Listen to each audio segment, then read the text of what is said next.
নমস্কার। কবি অভিক মণ্ডলের লেখা স্বাধীনতা। দেশের জন্য দিয়েছে প্রাণ হাজার সন্তান, ব্যর্থ হয় নেতাদের আশা, তাদের বলিদান। গর্ব করে বলছি মোরা, আমরা তো স্বাধীন।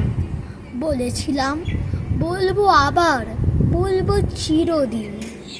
শহীদ যারা বীর পুরুষের জয়ের মাঝে সব, রক্তে রক্তে লুকিয়ে আছে দেশের গৌরব। স্মরণ করি সেই শহীদ আর বিদ্রোহীদের আজ, যাদের জন্য কাঁদছে ভারত, কাঁপছে ব্রিটিশ রাজ। এদেশ আমার মুক্ত, এখন মুক্তির স্বাদ পাই। সবাই মিলে করব এদেশ, চলুন হাত মেলাই।